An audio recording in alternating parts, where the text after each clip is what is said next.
Happy Halloween to you all. Boo! We usually talk about Halloween on Halloween, but I got a different Halloween film to review. All I'll be talking about is The Midnight Hour. Look out, it's the midnight hour, baby! The Midnight Hour is a 1985 horror comedy TV film directed by Jack Bender. First, we need to discuss the cover. The cover is pretty accurate and great for the film. It doesn't give away too much, and it's perfect. The modern one is pretty great too. On to the video, and at the end of the review, I'll decide if this is cult-worthy or crap.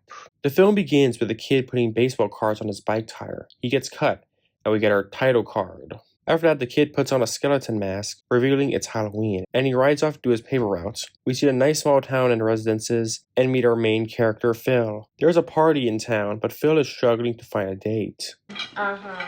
We know. She shot you down, right? She didn't shoot me down. I didn't even ask her.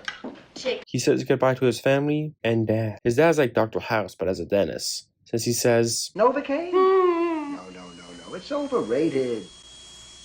We cut to Phil's school where we meet the other high schoolers, who are Phil's friends, who clearly are in their late 20s to early 30s. One of them is LeVar Burton. He might have been busy since he was also doing Reading Rainbow. We see Melissa and Mary playing a Halloween-themed hangman game. Ghouls just want to have fun. They are the comic relief characters. A gorgeous student comes in. Phil tries to ask Mary to the dance, but she cuts him off. Just kind of wondering if maybe you and I could, The gorgeous student isn't a student, but a substitute teacher. My name is Miss Jensen, and I'll be your substitute teacher for History 101. Say what? Phil seems to love Halloween a bit too much since he made a presentation on the history of Halloween. I mean, Halloween season is the best season of the year since you can binge a lot of horror films. The class is boring, but also kind of intriguing. As he presents, he's talking about a curse, and Mitch has an idea. Hey, I got an idea. as American. Yeah, I got a really hot idea. The idea is to steal costumes. They steal the costumes, get their briefcase, and flee. It's a success. They head to the graveyard, take out the briefcase, and read the scroll that was inside it, which Phil had presented in class. As Melissa reads it, she plays a little prank. Is she okay? Just kidding. Oh, Melissa. And Phil is worried about what she has read. I don't think it is. Didn't anyone listen to my report today? No. They get scared and flee the graveyard. Let's get out of here.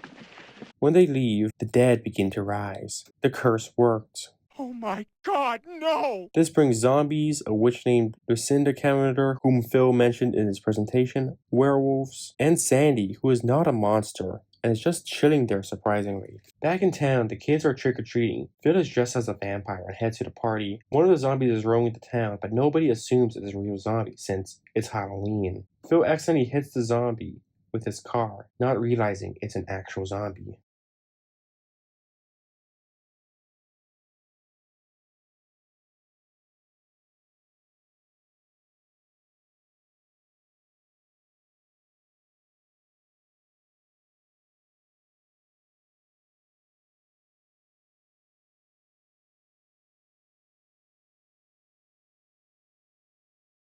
Mitch and his dad, who's a judge and an alcoholic, get into a fight before the party about Mitch stealing the costumes. I recognize liars when I see them. Top-notch professional grade A liars. Right. And I get him. Mitch leaves and his dad is pissed. I'm gonna get you. I'm gonna get you good. Phil sees Sandy and falls for her at first sight. I guess love at first sight is real. He imagines her with him and tells her about the party at the Cavender house. You know, there's, if you're not doing anything later, there's a big party up at the old Cavender house. As Mitch's dad takes out the trash, he is attacked by a zombie. Mitch's mom is just chilling inside, since it's Halloween. Does Mitch's dad turn into a zombie? I guess we'll have to find out. The party is on at the Cavender house, and it's a pretty fun party. One of the zombies crashes the party, but nobody assumes anything since it's Halloween. Vinny sees a zombie and compliments him. Oh, cuz, this is a serious costume. A little zombie comes in, and the party gets more engaged. Phil says, Oh, this is gonna be a weird night. "It sure will be." Mrs. Jansen comes to the party, What the fuck? since she's a grown woman and they're teenagers, but they're in their late 30s, so I guess that's kind of a pass. The party is still going, and the little zombie drinks punch out of the glass, which will spread a lot of parasites. This doesn't happen, but you know, when something rotten gets into something, it spreads a lot of parasites. Vinny tries to hit it off with Melissa, but it doesn't work out. Vinny, no! Oh, come on, Melissa, this is supposed to be our night! Ironic, since they were both in the same episode of The Love Boat a year before this. Melissa meets Mary, and they give her a makeover. Lucinda is watching, tries to talk to her, but Mary ignores her. Lucinda plans to bite her, but gets interrupted. What do you think? A little much? Yes. Yeah, you're right. Melissa goes down to the basement, and Lucinda scares her. You scared me.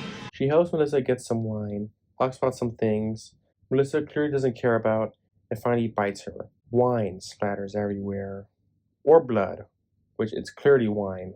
Vinny tries to find Melissa, and two zombies are getting it on. This is gonna get pretty weird. Back in town, Sandy tries to find her house, but gets cut off and is left alone. And my doggy's house is supposed to be right here. Well, this is Elm and Maple. I'm sorry, I've got to go. Sandy sits while Phil is outside. He sees her and they have a nice talk. Phil gives Sandy a ride. As they drive, Phil gets challenged by two gangs to do a drag race. Phil is scared, but Sandy insists he does it. He wins since the others, who challenged him, get scared. Back at the party, the two zombies are still mingling. Finally, Vinny gets it on with Melissa, but she's a vampire. As they get it on, Melissa bites Vinny, and he passes out. Back in town, Phil and Sandy are having the night of their lives. They are dancing in the middle of the road. Sandy has a cool idea. I've got a really cool idea. What? Let's take those Hot Wheels of yours out to Lookout Point Drag. She says, Oh, go, man, go. I've got some living to do tonight. Phil is hesitant, but all in. They arrive and begin kissing. Phil is one lucky guy, but he hears something. It's a zombie. They see it, get scared, and drive off. They drive the zombie into the river or pond, I don't know, and escape. At the police station, the cops don't believe them, which is understandable. Phil tells Sandy about the costume party and the ritual. Sandy realizes it actually worked and tells him the facts. The dead are coming back to life in Pitchford Cove. I know, believe me, I know. And some of the dead, not all of them, are out to kill. They need to re-seal the scroll by midnight so the monsters will go away. Before the town turns evil, Phil is 50-50 on this. Phil is shocked Sandy knows so much. They almost get run over. It's revealed to be Mitch's dad, now a zombie. Phil finally believes her and decides to fix it. Back at the party, a musical number begins, and it's pretty catchy. The song is so catchy, and I can't play it since I don't want to get copyright claims. But just know, it puts modern musicals like La La Land to shame. Phil and Sandy trying to stop the dead is in motion, but it's a quick scene. Stairs. Mitch is concerned about Vinny, but Melissa tells him Vinny won't mind. Phil is working on a plan when a bright light shows his dad. His dad is now a vampire. Back at the party, Melissa and Mitch are together, but she calls him Nathaniel. What's the matter, Nathaniel? Which I assume is a mistake in the script. She tells Mitch to call her Lucinda, which is weird. The town is now filled with monsters, and it's quite a beautiful scene. Everybody has turned into monsters, just as Phil and Sandy are driving through town. Phil leaves, gets his dad's hunting rifle with silver bullets, which is perfect for taking down monsters. Back at the party, everyone is dead, or turning into the dead.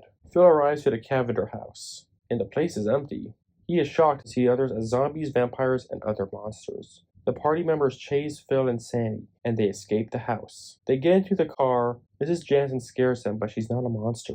They drive to the graveyard to put the plan in motion, but it's revealed that Mrs. Jansen is a vampire, which is a twist I saw coming. She gets knocked out, they get chased, lock themselves in the car, and begin to plan to seal the scroll. As Phil does this, Sandy says, I love you and goodbye, and she disappears with the monsters. Phil finds out she was dead all along, as he finds Sandy's grave. What a twist! I guess this is where M. Night Shyamalan got his inspiration for The Sixth Sense. Phil heads back to his car, which is undamaged like nothing happened. He turns on the radio and hears a message, which is a song dedicated to him from Sandy. The song makes him know she'll be watching him from beyond the grave. Phil drives out of the graveyard and the film ends. In conclusion, The Midnight Hour is a TV film. It's kind of overlooked, but it's getting well known recently. So, is this film cult-worthy or crap? This film is cult-worthy.